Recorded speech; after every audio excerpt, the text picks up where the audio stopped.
नमस्कार दोस्तों, इस वीडियो में जीडीसी एग्ज़ाम वेस्टर्न रेलवे द्वारा पूछे गए जीके का प्रश्न देखने वाले हैं, जो 29 जून को लेवल 5 के लिए goods guard, senior commercial clerk कम टिकट क्लर्क और सीनियर क्लर्क कम टाइपिस्ट के लिए लिया गया था।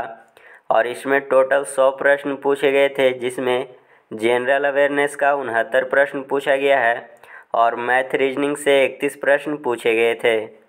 और इसके पीडीएफ का लिंक डिस्क्रिप्शन बॉक्स में डाल दिया जाएगा, वहां से डाउनलोड कर सकते हैं। तो फ्रेंड्स, स्टार्ट करते हैं। पहला प्रश्न पूछा गया था, गांधी जी के दबाव में कांग्रेस ने भारत छोड़ो आंदोलन का प्रस्ताव किस वर्ष पारित किया था? तो इसका सही आंसर है ऑप्शन पहला, 1942 में पारित किया था। और भारत छोड़ो आंदोलन कहाँ से प्रारंभ हुआ था? तो मुंबई के ग्वालियर टैंक मैदान से शुरू हुआ था और इसी आंदोलन में गांधी जी ने करो या मरो का नारा दिए थे। और भारत छोड़ो आंदोलन का दूसरा नाम अगस्त क्रांति आंदोलन के नाम से भी जाना जाता है। अगला प्रश्न पूछा गया था, 1931 में कांग्रेस का कराची अधिवेशन भारत के इतिहास की एक महत्वपूर्ण घटना थी। इस अधिवेशन की अध्यक्षता किसने की थी?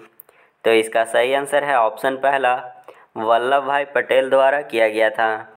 अगला प्रश्न पूछा गया था, भारत में अंग्रेजी को राजभाषा और शिक्षा का माध्यम बनाने और यूरोपीय साहित्य, दर्शन एवं विज्ञान को भारतीय शिक्षा का लक्ष्य बनाने में निम्न में से किसका प्रमुख हाथ था? तो इसका सही आंसर है ऑप्शन पहला, लॉर्ड मैकाले। और लॉर्ड मैकाले को भारत में अंग्रेजी शिक्षा का जनक कहा जाता है। और विलियम बेंटिंक ने लॉर्ड मैकाले की सहायता से 1835 में अंग्रेजी शिक्षा अधिनियम पारित किया था। अगला प्रश्न पूछा गया था, खिलाफत आंदोलन या कैलिफेट आंदोलन, जिसे भारतीय मुस्लिम आंदोलन के रूप में भी जाना जाता है, ब्रिटिश भारत के मुसलमानों द्वारा शुरू किया गया एक अखिल इस्लामी राजनीतिक विरोध अभियान था। इसका नेतृत्व किसने किया था? तो इसका सही आंसर है ऑप्शन 4, अली ब्रदर्स ने किया था। अली ब्रदर्स, मोहम्मद अली और शौकत अली ने खिलाफत आंदोलन की शुरुआत 1919 में किया था। और इसका उद्देश्य क्या था? तो तुर्की के खलीफा पद को पुनः स्थापित करना। अगला प्रश्न पूछा गया था, 1857 से 59 के दौरान विद्रोह के प्रमुख केंद्र थे मेरठ, दिल्ली, कानपुर, लखनऊ, झांसी। निम्न में से कौन सा स्थान 1857 के विद्रोह से अछूता रहा था? तो इसका सही आंसर है ऑप्शन 3, मद्रास अछूता रहा था। अगला प्रश्न पूछा गया था, आमेर के किला किसका जन्म स्थान है? तो इसका सही आंसर है ऑप्शन 2, जोधाबाई। और जोधाबाई किसकी पुत्री थी? तो आमेर के राजा भारमल की बेटी थी और अकबर की पत्नी थी। अगला प्रश्न पूछा गया था, प्रसिद्ध उपन्यासकार, कवि, गद्य लेखक और बंगाली भाषा के पत्रकार बंकिम चंद्र चट्टोपाध्याय ने अपने उपन्यास आनंद मठ में किस विद्रोह की कहानी को आधार बनाया? तो इसका सही आंसर है ऑप्शन पहला, सन्यासी विद्रोह। और सन्यासी विद्रोह कब और कहाँ हुआ था? तो यह 18वीं शताब्दी में बंगाल और बिहार के क्षेत्र में हुआ था। और इसका कारण क्या था? तो तीर्थ यात्रा पर प्रतिबंध लगाना प्रमुख कारण था। अगला प्रश्न पूछा गया था, निम्नलिखित में कौन सी नदी मीठे पानी की डॉल्फिनों का घर है? तो इसका सही आंसर है ऑप्शन पहला, इनमें से कोई नहीं। मीठे पानी की डॉल्फिनों का घर गंगा नदी को कहा जाता है। अगला प्रश्न पूछा गया था, कौन सी पर्वत श्रृंखला भौगोलिक दृष्टि से उत्तरी भारत को दक्कन के पठार से विभाजित करती है? तो इसका सही आंसर है ऑप्शन पहला, विंध्य पर्वत। अगला प्रश्न पूछा गया था, भारत की सबसे बड़ी फ्लोटिंग सोलर पीवी परियोजना कहाँ स्थित है? तो इसका सही आंसर है option 2, Simhadri thermal power plant Bharat की सबसे बड़ी फ्लोटिंग सोलर परियोजना है। अगला प्रश्न पूछा गया था, अलकनंदा नदी भागीरथी नदी से कहाँ मिलती है? तो इसका सही आंसर है ऑप्शन 2, देवप्रयाग में मिलती है। अगला प्रश्न पूछा गया था, भारत के निम्नलिखित में से कौन सा शहर उष्णकटिबंध में नहीं आता है? तो इसका सही आंसर है ऑप्शन पहला, दिल्ली नहीं आता है। अगला प्रश्न पूछा गया था, किसी राज्य के निर्माण या नाम बदलने के मामले में किसकी पूर्व अनुमति की आवश्यकता होती है? तो इसका सही आंसर है ऑप्शन 2, भारत के राष्ट्रपति की आवश्यकता होती है। और किस अनुच्छेद में राज्य के निर्माण और नाम बदलने का प्रावधान है? तो अनुच्छेद 3 में है। अगला प्रश्न पूछा गया था, कौन सा कीवर्ड बताता है कि भारत उस राज्य का एक स्वतंत्र संप्रभु है जो किसी अन्य राज्य के नियंत्रण के अधीन नहीं है? तो इसका सही आंसर है ऑप्शन 4, संप्रभुता। अगला प्रश्न पूछा गया था, संविधान सभा की पहली बैठक 1946 को हुई थी। निम्न में कौन सा अध्यक्ष के रूप में इस सभा का ज्येष्ठ सदस्य है? तो इसका सही आंसर है ऑप्शन 4, डॉक्टर सच्चिदानंद सिन्हा। और संविधान सभा की पहली बैठक 9 दिसंबर को हुआ था, जिसमें अस्थायी अध्यक्ष के रूप में सच्चिदानंद सिन्हा को चुना गया था। और 11 दिसंबर को दूसरी बैठक हुआ था, जिसमें डॉक्टर राजेंद्र प्रसाद को अस्थायी अध्यक्ष के रूप में चुना गया था। अगला प्रश्न पूछा गया था, दुनिया का सबसे लंबा और व्यापक लिखित संविधान किस देश का संविधान है? तो इसका सही आंसर है ऑप्शन 4, भारत का है। और इसके निर्माण में कितना समय लगा था? तो 2 वर्ष 11 माह 18 दिन लगा था। अगला प्रश्न पूछा गया था, अर्थशास्त्र में मंदी को संदर्भित करता है? तो इसका सही आंसर है ऑप्शन 4, उपरोक्त सभी। शेयर बाजार में भारी गिरावट, अंतर्राष्ट्रीय व्यापार में भारी कमी, बेरोजगारी की उच्च दर, ये सभी मंदी को संदर्भित करता है। अगला प्रश्न पूछा गया था, जब बैंकों को अपनी निस्वार्थ आवश्यकताओं को पूरा करने के लिए अचानक चल निधि की आवश्यकता होती है तो उन्हें क्या कहा जाता है? तो इसका सही आंसर है ऑप्शन 2, सीमांत अस्थायी सुविधा कहा जाता है।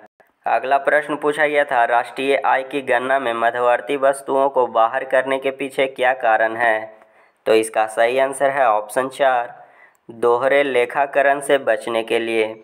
अगला प्रश्न पूछा गया था, निम्नलिखित में कौन सी हरित अर्थव्यवस्था का उदाहरण है? तो इसका सही आंसर है ऑप्शन 2, उपरोक्त सभी।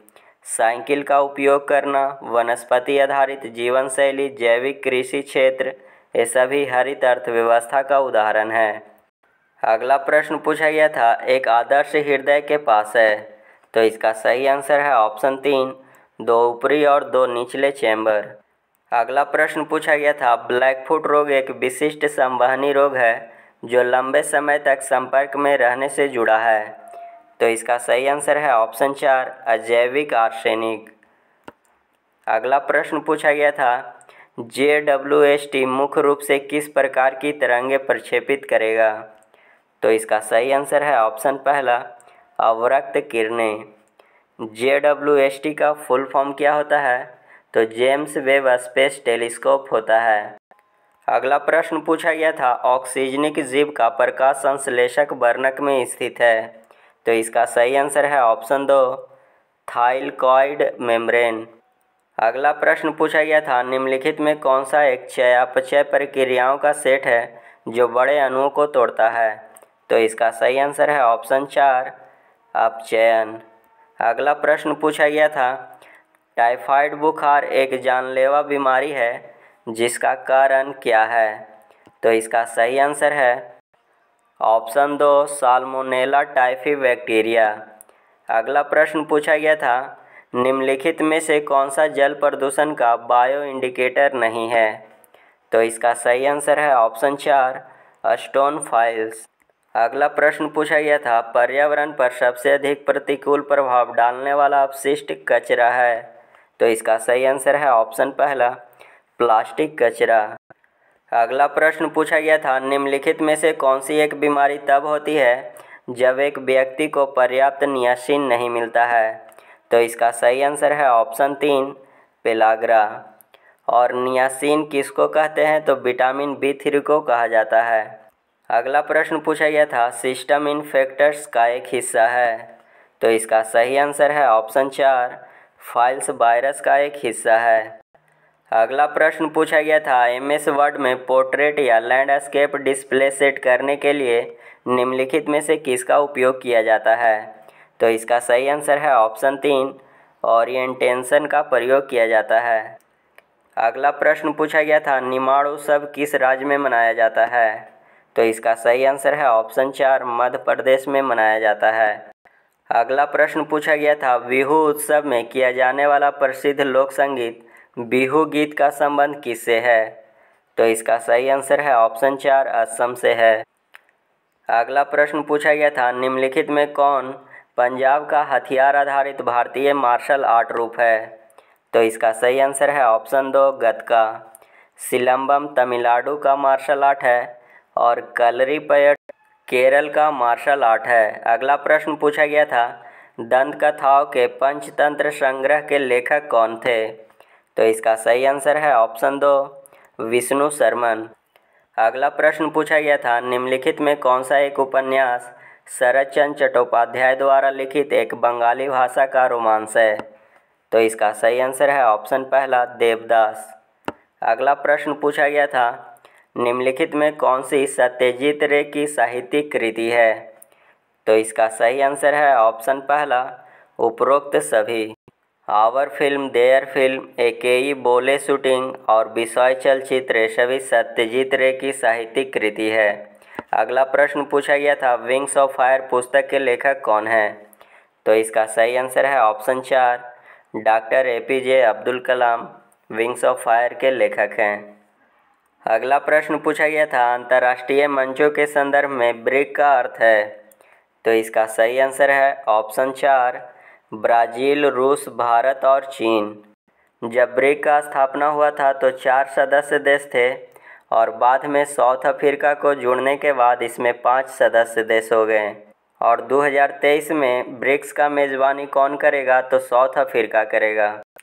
अगला प्रश्न पूछा गया था, अंतर्राष्ट्रीय यात्रा के संबंध में यात्री के पास वीज़ा होना आवश्यक है, यह किसका संक्षिप्त रूप है? तो इसका सही आंसर है option 4 visitor international stay admission होता है। अगला प्रश्न पूछा गया था, कंप्यूटर प्रौद्योगिकी के संदर्भ में एटीए का अर्थ क्या है? तो इसका सही आंसर है। अगला प्रश्न पूछा गया था, यूनेस्को की विश्व धरोहर स्थल में शामिल राजस्थान के राष्ट्रीय वन्यजीव अभयारण्य का नाम चुने। तो इसका सही आंसर है ऑप्शन पहला केवलादेव वन्यजीव अभयारण्य और यह एक पक्षी अभयारण्य है। अगला प्रश्न पूछा गया था, भारत 31 अक्टूबर को राष्ट्रीय एकता दिवस के रूप में किसे श्रद्धांजलि देने के लिए मनाता है? तो इसका सही आंसर है ऑप्शन पहला सरदार वल्लभ भाई पटेल। अगला प्रश्न पूछा गया था, सुरक्षित इंटरनेट दिवस कब मनाया जाता है? तो इसका सही आंसर है ऑप्शन 3 8 फरवरी को मनाया जाता है। अगला प्रश्न पूछा गया था, NH-44 सबसे लंबा राष्ट्रीय राजमार्ग है क्योंकि यह किसके किसके बीच फैला है? तो इसका सही आंसर है ऑप्शन 3 जम्मू कश्मीर के श्रीनगर से तमिलनाडु के कन्याकुमारी तक फैला है। अगला प्रश्न पूछा गया था, भारत की कोकिला लता मंगेशकर को किस वर्ष प्रतिष्ठित भारत रत्न पुरस्कार से सम्मानित किया गया था? तो इसका सही आंसर है ऑप्शन पहला 2001 में सम्मानित किया गया था। अगला प्रश्न पूछा गया था, सर सीवी रमन को उनके किस क्षेत्र में काम के लिए नोबेल पुरस्कार मिला है?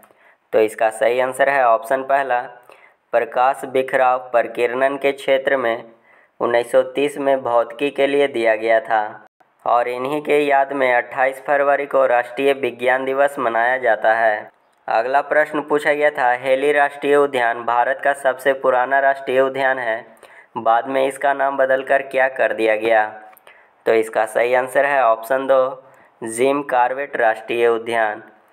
और हेली राष्ट्रीय उद्यान का स्थापना कब हुआ था? तो 1936 में हुआ था। गिर राष्ट्रीय उद्यान गुजरात में स्थित है और सुंदरवन राष्ट्रीय उद्यान पश्चिम बंगाल में स्थित है और हेमिस राष्ट्रीय उद्यान लद्दाख में है और यह भारत का सबसे बड़ा राष्ट्रीय उद्यान है। अगला प्रश्न पूछा गया था, निम्नलिखित में कौन सा एक भारत का सबसे पुराना परिवहन निकाय है? तो इसका सही आंसर है ऑप्शन पहला मुंबई BEST। अगला प्रश्न पूछा गया था, तानी नीदरलैंड में एक गुड़िया खरीदना चाहती है, यह वहां खरीदारी के लिए किस मुद्रा का उपयोग करेगी? यहाँ नीदरलैंड की मुद्रा पूछा गया है, तो इसका सही आंसर है ऑप्शन 2 यूरो। नीदरलैंड की राजधानी एम्स्टर्डम है और नीदरलैंड में एक शहर है द हेग जहां इंटरनेशनल कोर्ट ऑफ जस्टिस का मुख्यालय है। अगला प्रश्न पूछा गया था, 16वें अमेरिकी राष्ट्रपति अब्राहम लिंकन का संबंध किससे है? तो इसका सही आंसर है ऑप्शन 3 रिपब्लिकन पार्टी से है। और वर्तमान में अमेरिका के राष्ट्रपति जो बाइडेन हैं, जो 46वें राष्ट्रपति हैं। और इनका संबंध किससे है? तो डेमोक्रेटिक पार्टी से है। अगला प्रश्न पूछा गया था, कोर्ट शब्द किस पर लागू नहीं होता है? तो इसका सही आंसर है ऑप्शन पहला, बेसबॉल पे लागू नहीं होता है। बेसबॉल के परिसर को डायमंड कहा जाता है और court badminton, basketball, volleyball, kabaddi, kho kho, lawn tennis, netball और स्क्वैश के परिसर को कहा जाता है कोर्ट। अगला प्रश्न पूछा गया था, राष्ट्रीय व्यावसायिक स्वास्थ्य संस्थान की स्थापना किसके द्वारा की गई थी? तो इसका सही आंसर है ऑप्शन पहला, भारतीय चिकित्सा अनुसंधान परिषद द्वारा किया गया था, जिसे शॉर्ट में ICMR कहा जाता है। और इसका स्थापना कब हुआ था? तो 1911 में हुआ था और इसका मुख्यालय नई दिल्ली में स्थित है। अगला प्रश्न पूछा गया था, निम्नलिखित में से कौन अधिकांश भारतीयों के लिए परिवहन का प्राथमिक साधन है? तो इसका सही आंसर है ऑप्शन 4, सड़क परिवहन। अगला प्रश्न पूछा गया था, निम्नलिखित में कौन सा भारतीय अंतर्राष्ट्रीय न्यायालय में न्यायाधीश निर्वाचित हुआ है? तो इसका सही आंसर है ऑप्शन 4, उपरोक्त सभी। सर वेनेगल नरसिम्हा राव, रघुनंदन स्वरूप पाठक और दलवीर भंडारी। अंतर्राष्ट्रीय न्यायालय में न्यायाधीशों की संख्या 15 होता है और इसका कार्यकाल 9 वर्ष का होता है। और दलवीर भंडारी को 2017 में दूसरे कार्यकाल के लिए चुना गया है। अगला प्रश्न पूछा गया था, भूपेन हजारिका भारत रत्न प्राप्तकर्ता किससे जुड़ा हुआ है? तो इसका सही आंसर है ऑप्शन 4, गायन से जुड़ा हुआ है। और 2019 में 3 लोगों को भारत रत्न प्रदान किया गया था। प्रणब मुखर्जी को दिया गया था, नानाजी देशमुख को दिया गया था और भूपेन हजारिका को दिया गया था। अगला प्रश्न पूछा गया था, सभी लोगों के लिए हर समय भोजन की उपलब्धता और सुलभता को निम्नानुसार कहा जाता है। तो इसका सही आंसर है ऑप्शन 3, खाद्य सुरक्षा। अगला प्रश्न पूछा गया था, निम्नलिखित में से किस राष्ट्रीय उद्यान में लाल पांडा पाए जाते हैं? तो इसका सही आंसर है ऑप्शन 3, बलपक्रम राष्ट्रीय उद्यान में पाए जाते हैं। और यह कहाँ है? तो मेघालय में स्थित है। सरिस्का राष्ट्रीय उद्यान राजस्थान में स्थित है। बांदीपुर राष्ट्रीय उद्यान कर्नाटक में स्थित है। अगला प्रश्न पूछा गया था, नरेंद्र मोदी स्टेडियम भारत के सबसे बड़े खेल परिसर सरदार पटेल खेल परिसर का हिस्सा है। निम्नलिखित में कौन भारत का दूसरा सबसे बड़ा खेल परिसर है? तो इसका सही आंसर है ऑप्शन पहला, सॉल्ट लेक स्टेडियम कोलकाता। अगला प्रश्न पूछा गया था, निम्नलिखित में से किस राजनेता को ताऊ के नाम से जाना जाता है? तो इसका सही आंसर है ऑप्शन 2, चौधरी देवीलाल को ताऊ के नाम से जाना जाता है। अगला प्रश्न पूछा गया था, 108वीं भारतीय विज्ञान कांग्रेस का आयोजन स्थल कहाँ है? तो इसका सही आंसर है ऑप्शन 2, पुणे। अगला प्रश्न पूछा गया था, हाल ही में उर्जित पटेल को बीजिंग स्थित किस संगठन का उपाध्यक्ष नियुक्त किया गया है? तो इसका सही आंसर है ऑप्शन 2, AIIB। और इसका फुल फॉर्म होता है एशियन इंफ्रास्ट्रक्चर इन्वेस्टमेंट बैंक। अगला प्रश्न पूछा गया था, फोल्डस्कोप एक मितव्ययी नवाचार किसके द्वारा विकसित किया गया है? तो इसका सही आंसर है ऑप्शन 4, मनु प्रकाश द्वारा विकसित किया गया है। और फोल्डस्कोप क्या होता है? तो यह एक ऑप्टिकल माइक्रोस्कोप है। इसमें एक कागज़ का शीट होता है और लेंस शामिल होता है। अगला प्रश्न पूछा गया था, स्वच्छ और हरित भविष्य प्राप्त करने के लिए ग्रीन ग्रिड उपक्रम किसके द्वारा शुरू किया गया है? तो इसका सही आंसर है ऑप्शन 4, भारत और यूनाइटेड किंगडम द्वारा शुरू किया गया है। अगला प्रश्न पूछा गया था, अंडर 19 विश्व कप 2022 में भारत ने फाइनल में निम्नलिखित में से किस टीम को हराकर 5वां खिताब जीता है? तो इसका सही आंसर है ऑप्शन 3, इंग्लैंड को हराकर जीता है। अगला प्रश्न पूछा गया था, मानव तस्करी पर अंकुश लगाने के लिए भारतीय रेलवे सुरक्षा बल के राष्ट्रव्यापी अभियान का नाम क्या है? तो इसका सही आंसर है ऑप्शन 3, ऑपरेशन आहत। अगला प्रश्न पूछा गया था, फिलीपींस भारत से सुपरसोनिक क्रूज मिसाइल खरीदने वाला पहला देश बना। निम्नलिखित में से कौन सा सही उत्तर है? तो इसका सही आंसर है ऑप्शन 4 ब्रह्मोस। अगला प्रश्न पूछा गया था, डैश बोस कॉरपोरेशन के संस्थापक हैं जो मुख्य रूप से ऑडियो डिवाइस बेचती है। तो इसका सही आंसर है ऑप्शन पहला अमर बोस। अगला प्रश्न पूछा गया था, नेविक मैसेजिंग सर्विस के R&D को मजबूत करने के लिए इसरो ने किस चीनी कंपनी के साथ एक समझौते पर हस्ताक्षर किए हैं। तो इसका सही आंसर है ऑप्शन 2 ओप्पो के साथ समझौता किया है। तो फ्रेंड्स, इस वीडियो में 69 जीके के प्रश्न देखे जो GDC द्वारा पूछा गया था। मिलते हैं नेक्स्ट वीडियो में। जय हिंद।